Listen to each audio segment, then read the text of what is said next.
자, 돌아왔습니다. 부동산 경제론 6주차 두 번째 시간입니다. 이번 시간에는 지난 시간에는 이제 수요 측면의 부동산 거래세에 부과했을 때 어떤 효과가 나타나는지 살펴봤고요. 이번 시간에는 이제 그 공급 측면에 부동산 거래세를 부과했을 때 또 어떤 효과가 발생하는지에 대해서 살펴보도록 하겠습니다. 마찬가지로 화면을 띄워놓고 생각을 해보도록 할게요. 자, 29쪽입니다.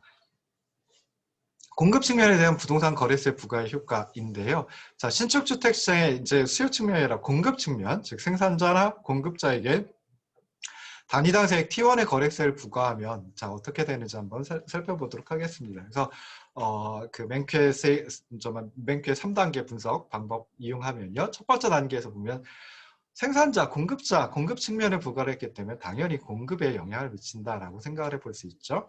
두 번째 단계에서는 또 어떻게 생각을 해볼 수 있죠. 두 번째 단계는 그럼 공급을 어떻게 변화시키는지 한번 생각해 보는 겁니다. 자, 공급자의 입장에서는 자, 생산에 소요되는 비용이 있어요. 그래서 그만큼 비용을 들여가지고 공급을 하는데 근데 그 매 공급량 한 단위마다 어떻게 되는 거예요? 단위당 세액 T1만큼 정부에 또 납부를 해야 됩니다. 정부에 갖다 줘야 되거든요. 그 생산자 입장에서는 한 단위 만들 때 들어가는 추가적인 비용, 한 개 비용에다가 정부한테 내야 되는 단위당 세액 T1 요걸 합친 게 실질적으로 소요되는 비용이다라고 생각을 할 수 있겠죠. 그래서 어떻게 되느냐? 공급 곡선이 위쪽으로 단위당 세액 T1만큼 이동을 하게 된다라고 생각을 해볼 수 있습니다. 위쪽으로 이동하니까 공급 곡선이 좌측으로 이동하는 거죠. 공급이 감소한다라고 생각을 하시면 좋을 듯 싶어요. 이제 마지막 세 번째 단계에서는 균형을 분석하면 되죠. 그래서 균형을 보시면은 자, 과세전 균형은 수요 곡선 D와 그리고 과세전 공급 곡선 S0가 만나는 요 E0점이 과세전 균형점이고요. 그때 가격 P0, 그때 거래량 Q0이다라고 하는 거 알 수 있습니다.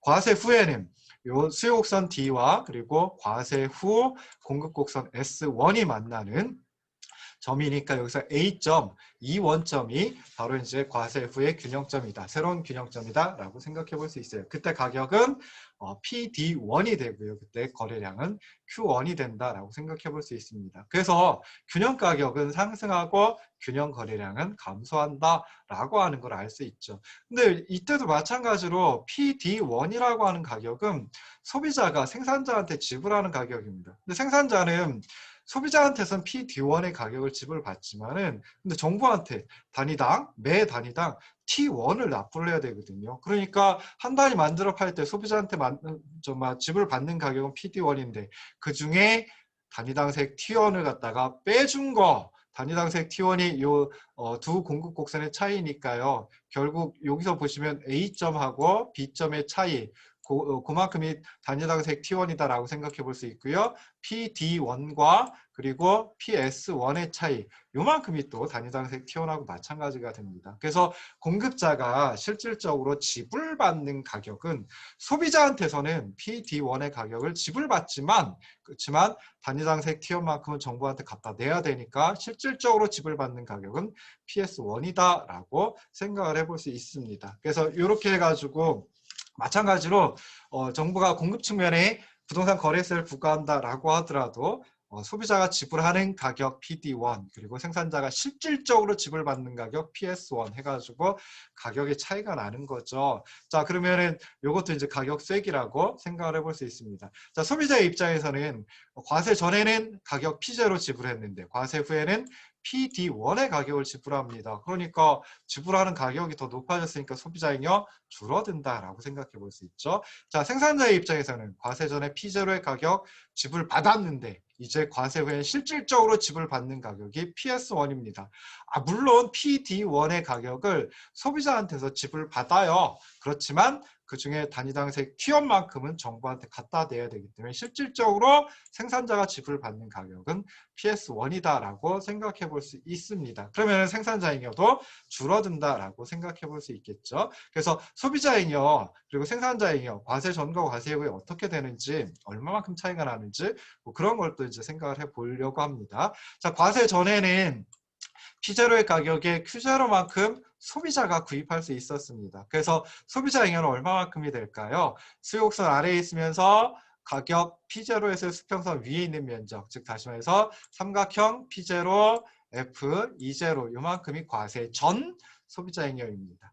과세 후의 소비자잉여는 과세 후에 PD1의 가격을 지불하고 Q1만큼 구입을 하는 거죠. 그래서 수요곡선 아래에 있으면서 가격 PD1에서의 수평선 위에 있는 면적, 즉 다시 말해서 삼각형 PD1, F, A 요만큼이 과세 후의 소비자잉여가 돼요. 그래서 과세 전 소비자잉여에서 과세 후 소비자잉여를 빼준 크기, 즉 다시 말해서 P0, 사각형 P0, PD1 그리고 A, E0 요 사각형만큼이 바로 소비자잉여가 줄어드는 크기이다. 즉 다시 말해서 과세로 인해 정부의 부동산 거래세 부과로 인해 소비자가 부담하는 크기이다라고 생각을 하시면 좋을 듯 싶어요.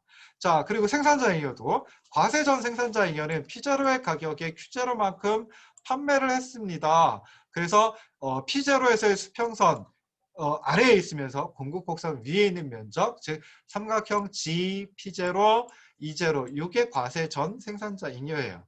과세 후에는 어떻게 될까요? 과세 후에는 생산자가 실질적으로 지불받는 가격은 PS1이고 그리고 판매하는 양은 Q1이 됩니다. 그래서 PS1이라는 가격에서의 수평선 아래에 있으면서 공급곡선 S0 이상에 있는 그만큼이 이제 생산자 잉여가 되는 거죠. 과세 후에 생산자 잉여가 돼요. 그래서 과세 후 생산자 잉여는 삼각형 G, PS1 그리고 B 요만큼이 과세 후 생산자 잉여입니다. 과세 전에 비해서 과세 후의 생산자 잉여는 삼각형 PS1 그리고 죄송합니다. 사각형 PS1 그리고 P0, E0 B만큼 줄어든 거죠. 그러니까 이만큼 생산자 잉여가 줄어들었으니까 생산자의 조세 부담은 요만큼 요 사각형 PS1, P0, E0, B만큼이다 라고 생각해 볼 수 있습니다.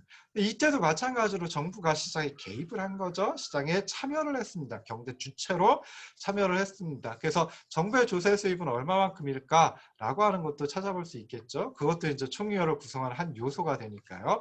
그래서 단위당세액 T1에다가 과세 후의 거래량 Q1이니까 저 세액 T1에다가 Q1을 곱해준 거. 요게 바로 이제 정부의 조세 수입이 됩니다. 그래서 아까도 말씀드렸듯이 두 공급곡선의 수직 거리가 단위당세액 T1이었고요. 그거는 요 A와 B의 수직 거리와 마찬가지고요. PD1과 PS1의 수직거리와 마찬가지가 돼버립니다. 그래서 요 사각형 PS1, PD1 그리고 A 그리고 B 요만큼이 바로 정부의 조세 수입으로 흘러가는 부분이다라고 생각해 볼 수 있어요. 그러면은 과세 후에 소비자잉여 PD1, F 그리고 A 그리고 과세 후에 생산자잉여 G, PS1, B 그리고 과세 후에 정부의 조세 수입 PS1, PD1, A, B 요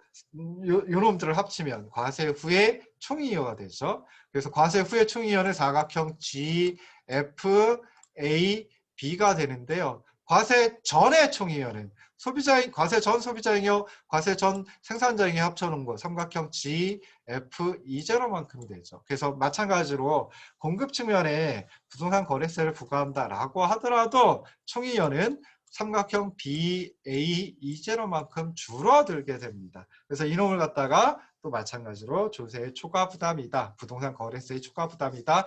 라고 생각을 하시면 돼요. 자, 그러면은 이제 또 하나 살펴볼 수 있는 거. 소비자의 부담은 사각형 P0, PD1, A, E0였는데 근데 그리고 생산자의 조세 부담은 사각형 PS1, P0, E0, B만큼이었죠. 정부의 조세 수입은 PS1, PD1, A, B만큼이에요. 그래서 요 삼각형 BA, E0라고 하는 것은 소비자의 부담, 소비자의 조세 부담, 그리고 생산자의 조세 부담, 그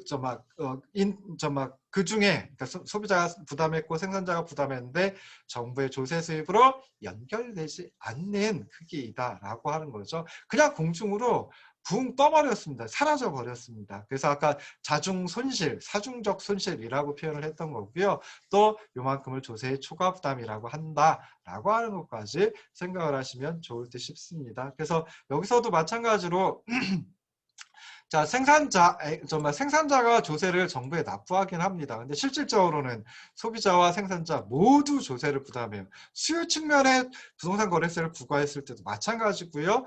공급 측면에 부과했을 때도 마찬가지로 실제로 현실에서 정부한테 세금을 갖다 내는 주체는 다릅니다. 수요 측면에 부과하면 소비자가 갖다 내야 되고요. 공급 측면에 부과하면 생산자가 갖다 내야 돼요. 그렇지만은 소비자가 부담하는 거 그리고 생산자가 부담하는 거 이건 마찬가지라는 거예요. 수요 측면에 부과한다 그래서 소비자만 부담하고 정말 공급 측면에 부과한다라고 해서 생산자만 부담하느냐 그건 아니라는 소리예요. 소비자와 생산자 모두 다 정말 부담을 한다라고 하는 거 생각을 해볼 수 있습니다. 그래서 결국 보시면은 여기서 요 가격 PS1, PD1 그리고 이제 수요 측면에 부과했을 때 그때도 PS1, PD1 나오죠.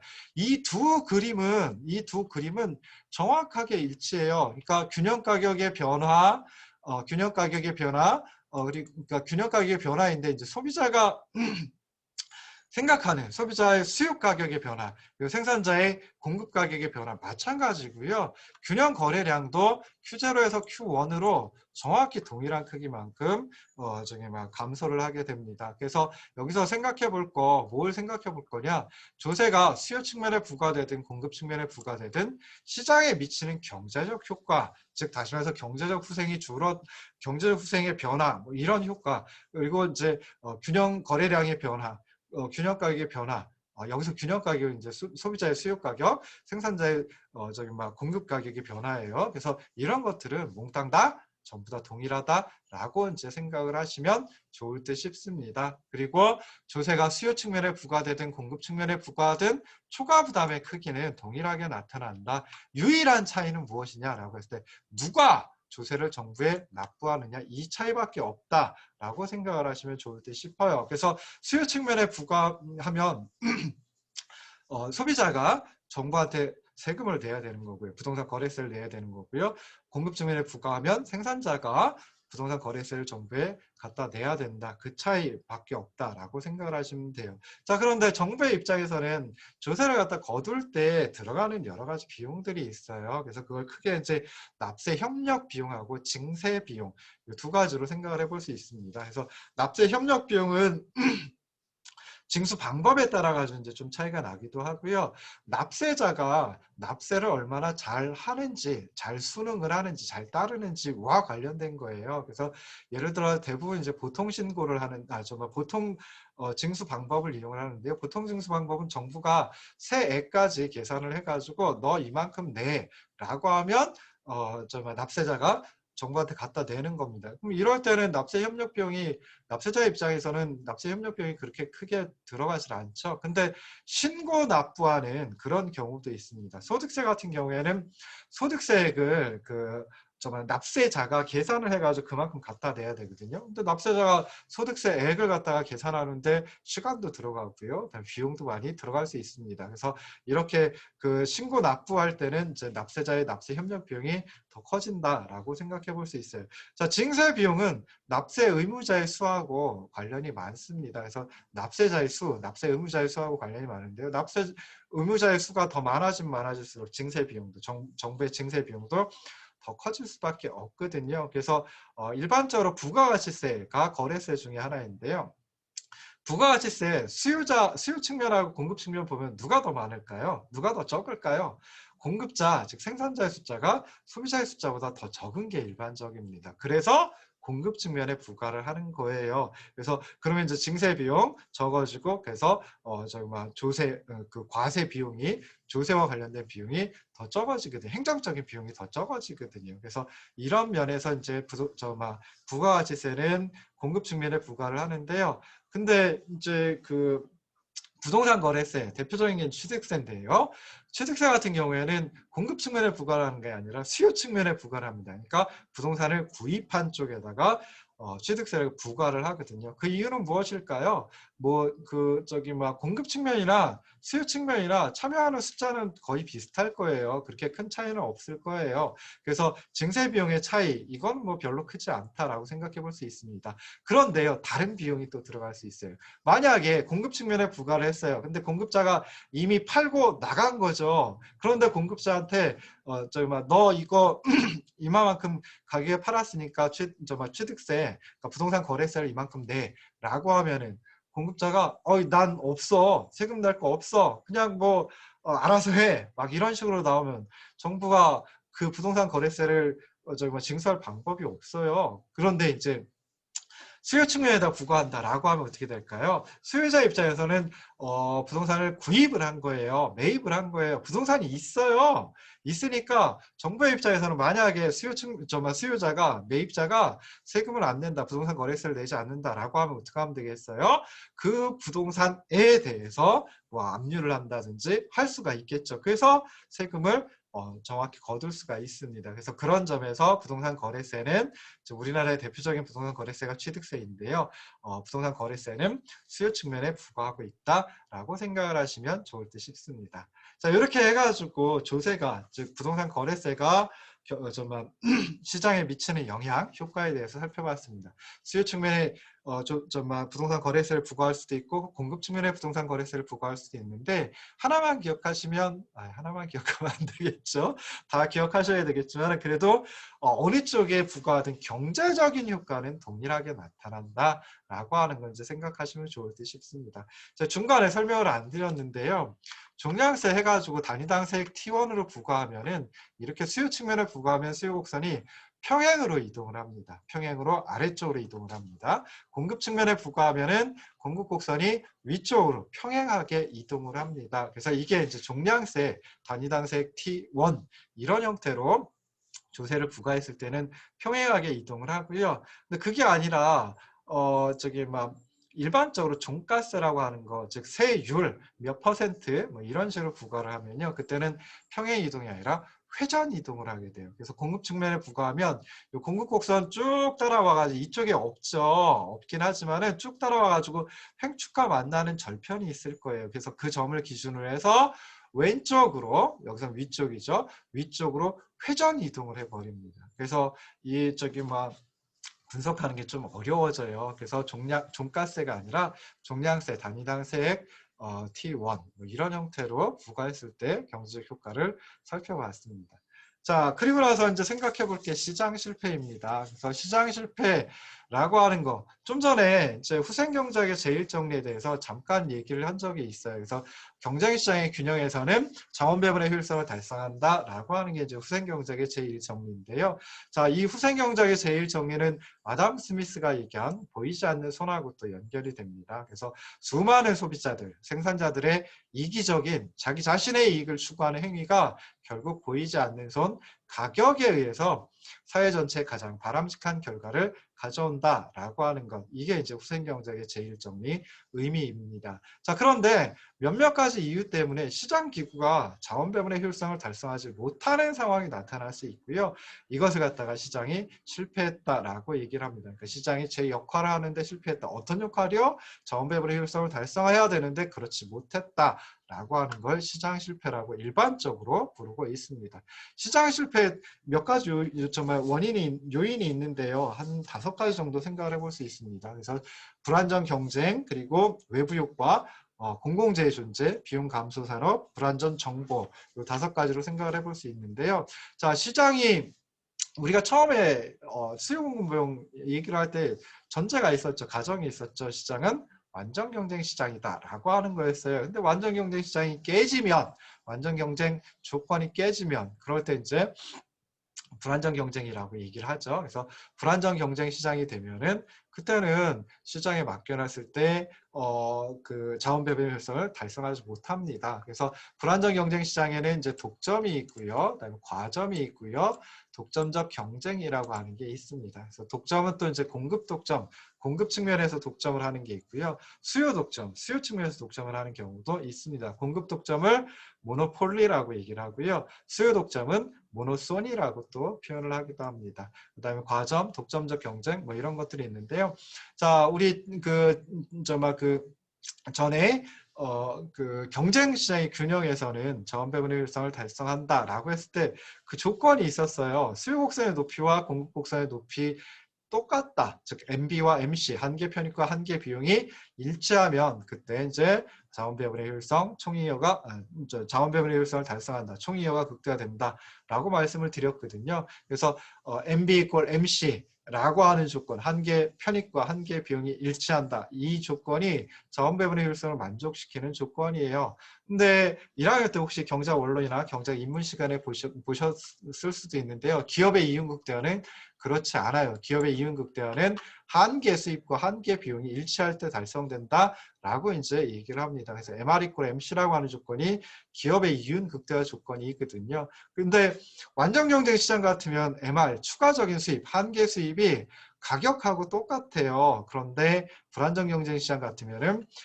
한계 수입 MR보다 가격 P가 더 높은 게 높습니다. 그래서 결국은 MR 이퀄 MC 조건을 만족시키면 기업이 이윤을 극대화하고 이런 선택을 하는데 가격은 그 MR보다 더 커요. 한계 수입보다 더 커요. 그러면 가격이 한계 수입보다 더 큰데 한계 수입이 한계 비용하고 일치하니까 가격은 결국 한계 비용보다 더 크게 됩니다. 그래서 아까 말씀드렸던 거 추가적인 편익, MB, 그만큼 소비자가 지불하려고 하는 가격인데요. 그것이 MC와 같을 때, 그때가 바로 이제 자원 배분의 효율성을 만족시키는 상태가 돼요. 여기서는 불안정 경쟁, 특히 독점일 때는 P 이퀄 MC, MB 이퀄 MC가 아니라 P가 MC보다 더 큰 상태가 되고 그래서 자원 배분의 효율성을 달성하지 못한다. 그래서 자원 배분의 효율성을 달성하는 그만큼의 생산량이 있을 텐데 그것보다 더 적은 양만 만들어낸다. 그래서 과소 공급이 되는 그런 결과를 가져온다라고 하는 거 여기서 이제 쭉 설명을 드렸습니다. 그냥 짧게 이렇게 이제 요약하고 지나가도록 할게요. 자, 두 번째는 이제 두 번째 시장 실패 요인은 외부 효과라고 하는 게 있습니다. 그래서 외부 효과는 정확한 정의가 이거예요. 어떤 경제 주체 행위가 거래 상대방 이외 제3자에게 영향을 미쳤지만 그에 대한 보상이 적절히 이루어지지 않은 상태를 외부 효과가 발생했다라고 얘기를 합니다. 그래서 한 경제 주체의 행위가 다른 경제 주체의 후생을 만족감을 감소시키면 외부 불경제 효과라고 얘기를 하고요. 물론 이제 그러면서 적절한 보상이 이루어지지 않았을 때, 그리고 한 경제 주체의 행위가 다른 경제 주체의 후생을 증가시키는데 적절한 보상이 이루어지지 않았다라고 하면 외부 경제 효과가 발생했다라고 얘기를 합니다.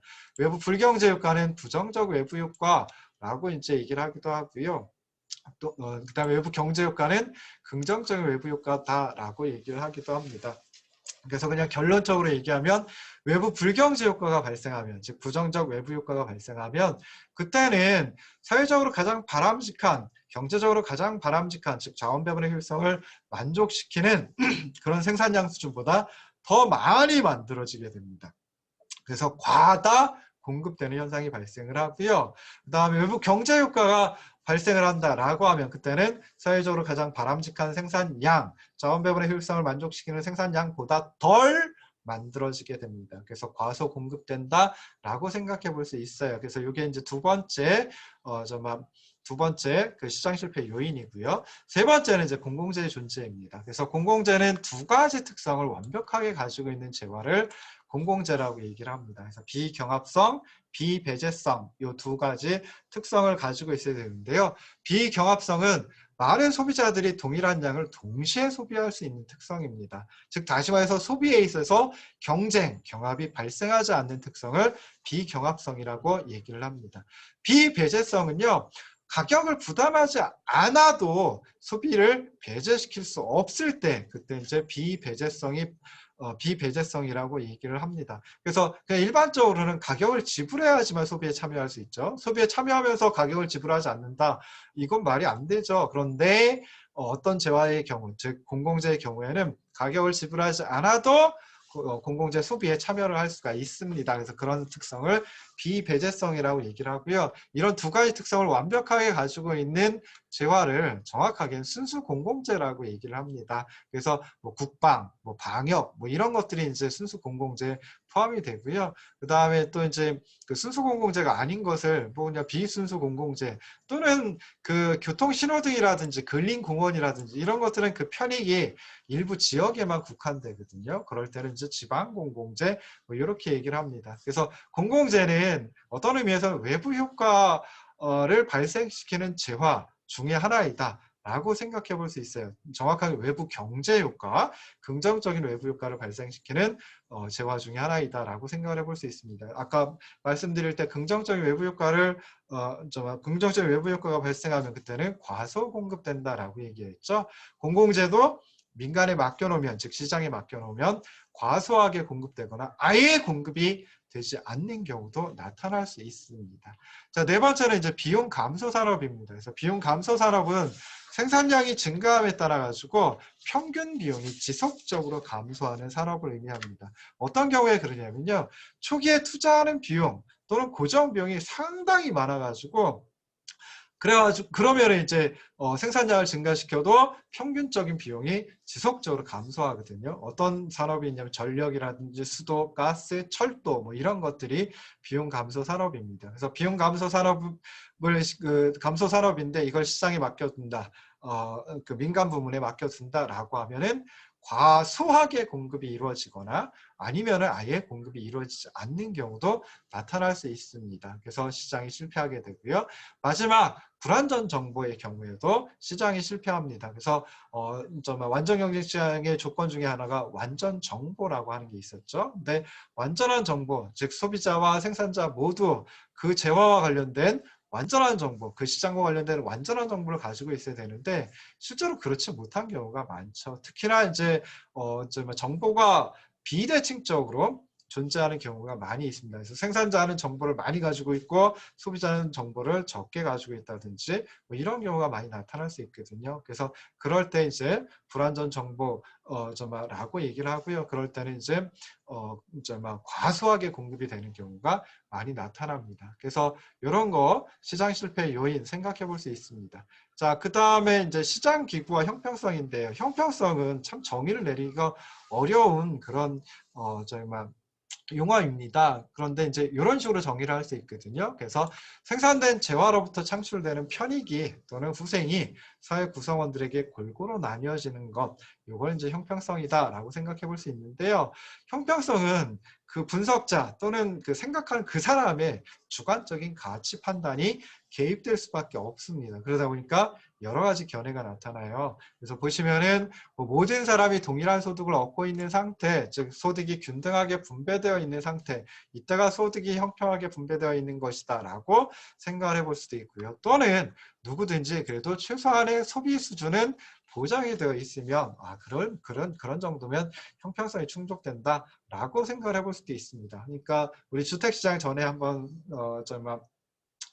주택시장에 정부가 개입하는 4가지 근거 해가지고 설명을 드린 적이 있는데요. 자, 그때도 이제 최소한의 주거 서비스가 모든 사회 구성원들에게 보장이 되어 있으면 정말 형평하다라고 이제 한번 얘기를 드렸던 적이 있습니다. 그래서 뭐 이런 식으로 해가지고 형평성은 주관적인 가치 판단이 개입될 수밖에 없다. 그러니까 어떤 학자들 간에 일치하는 정의가 정말 정의가 있기 어렵습니다. 대신에 자원 배분의 효율성은 학자들 간에 어떤 상태가 자원 배분의 효율성이 만족되는 상태인지 일치합니다. 그래서 일반적으로 형평성하고 관련해서는 수평적 형평성, 수직적 형평성 이 2가지 원칙으로 많이 설명을 하고 있습니다. 이 2가지 원칙은 실제로 이제 조세와 관련돼 나타나는 원칙인데요. 수평적 형평성은 소득이나 부담 능력이 동일한 사람들은 동일하게 대우한다. 그럼 소득이나 부담 능력이 동일하지 않다라고 하면 동일하게 대우하지 않는다라는 거죠.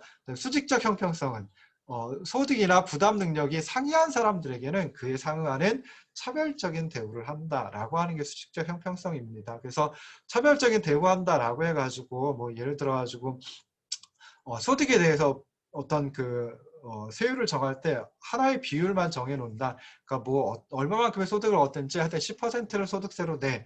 이건 동일하게 대우하는 건 아니죠. 그래서 이렇지 않고요. 그냥 소득이 높으면 세율이 더 높아지고 12%, 뭐 20% 이런 식으로 소득이 낮으면 세율이 더 낮아지고 뭐 한 5%, 10%가 아니라 이런 식으로 차별적인 대우를 할 때 이제 수직적 형평성이 만족된다. 뭐 이렇게 이제 얘기를 합니다. 자, 시장 균형, 경쟁 시장의 균형은 형평성을 만족시킬까요? 그렇다라고 하기 어렵습니다. 그래서 사회 구성원들마다 최초의 출발점이 서로 다르기 때문에 그들이 동일한 소득을 획득해가지고 동일한 소비 수준을 달성할 것이다. 뭐 이렇게 이제 기대하기는 어렵거든요. 그래서 시장이 형평성을 만족시키느냐, 소득 분배의 형평성을 달성하느냐, 뭐 그건 아닐 수 있다라고 생각해 볼 수 있습니다. 자, 그러면은 시장이 실패했다. 또는 이제 시장에 맡겨놨는데 당연히 뭐 형평성을 만족시키지 못한다라고 하면 정부가 시장에 개입할 수 있는 거죠. 그럼 정부가 시장에 개입해가지고 자원 배분의 효율성을 만족시킬 수 있을까?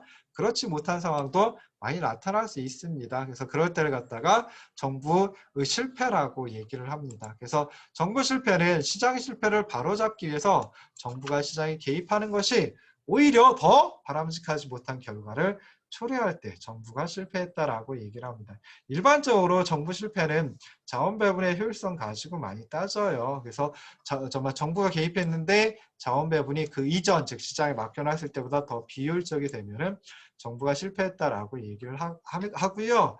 근데 어떤 분들은 이렇게 소득 분배 불공평이 심화될 때도 정부 실패이다라고 이제 표현을 하시는 분들도 있다. 뭐 이 정도 이제 생각을 해보시면 좋을 듯 싶습니다. 그래서 이렇게 해가지고 두 번째 강의안 다 마쳤고요. 6주차 두 번째 시간도 이렇게 이제 하도록 하겠습니다. 잠깐 쉬었다가 세 번째 시간 강의로 다시 돌아오도록 하겠습니다.